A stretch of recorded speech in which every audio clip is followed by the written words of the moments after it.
E aí, hoje a gente vai mergulhar num hábito que, olha, muita gente tem, mas quase ninguém gosta de admitir: falar sozinho.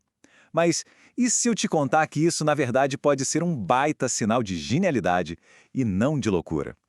Se prepara porque a gente vai desvendar esse mistério agora. Vamos lá, sendo bem sincero, quem nunca se pegou falando em voz alta, sei lá, tentando organizar uma tarefa, ensaiando uma conversa mais difícil, ou simplesmente botando uma ideia pra fora pra ver se ela faz sentido? Pois é um comportamento super comum, mas que, por algum motivo, ainda causa um certo estranhamento, né? E aqui está o X da questão. De um lado, a gente tem a percepção da sociedade, que muitas vezes já taxa de loucura, do outro, a psicologia, que tem um nome técnico para isso: raciocínio verbal. Existe um abismo, uma distância enorme entre essas duas visões, e é exatamente aí que a nossa análise de hoje vai entrar. Para a gente entender essa diferença, vamos olhar para o que a ciência diz. O que acontece de verdade no nosso cérebro quando a gente pensa em voz alta? A resposta, olha, é muito mais interessante do que o senso comum imagina e revela uma ferramenta mental poderosíssima. Bom, mas afinal, o que é esse tal de raciocínio verbal? De um jeito bem simples, é o ato de usar a nossa própria voz para colocar os pensamentos em ordem. Pensa nisso como se fosse arrumar a bagunça da mente, sabe? Pegar aquele monte de ideias soltas e transformar num plano claro, com começo, meio e fim. Então, a ideia central é essa aqui, ó. Conversar consigo mesmo não é um defeito. Longe disso, na verdade, é uma ferramenta cognitiva super sofisticada. É quase como ter um GPS mental que ajuda a gente a navegar pelos caminhos mais complicados do nosso próprio raciocínio. Ok, e se é uma ferramenta, quais são os benefícios? Para que ela serve?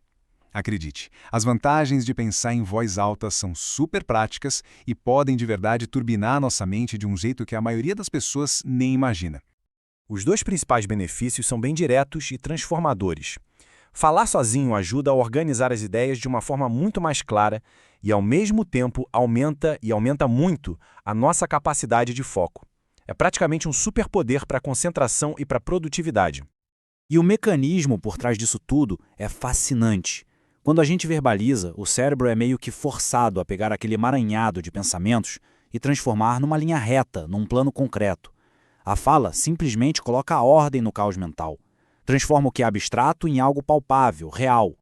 Agora, se prepare para uma revelação que pode mudar completamente o jeito que esse hábito é visto. E se eu disser que falar sozinho não é só normal, mas pode ser um traço bem comum entre as mentes mais brilhantes que já existiram? Pois é exatamente isso que as evidências apontam. A ciência mostra que pessoas com QI elevado frequentemente usam a própria voz para estruturar o raciocínio e para afiar o foco. É um verdadeiro truque mental para conseguir processar informações numa velocidade muito maior. A conclusão disso tudo é incrível. Esse monólogo interno, que de vez em quando escapa pela boca, pode ser, na verdade, um sinal de que a mente está funcionando a 1000 por hora, precisando dessa ajudinha externa para organizar o fluxo intenso de ideias e conexões que está acontecendo ali dentro. Certo, então como é que a gente pode usar isso tudo a nosso favor? A resposta é simples, mas é muito poderosa. É hora de abraçar esse diálogo interno e transformá-lo numa força estratégica. O plano de ação tem só 2 passos. Primeiro, aceitar que falar consigo mesmo é normal e, mais que isso, é produtivo. Segundo, começar a usar isso de forma intencional. Usar a própria voz para organizar projetos, para resolver problemas, para se manter no caminho certo. No fim das contas, a mensagem é bem clara e direta. Aquela voz que guia os pensamentos, mesmo quando parece que ninguém está ouvindo, não é uma fraqueza que precisa ser escondida.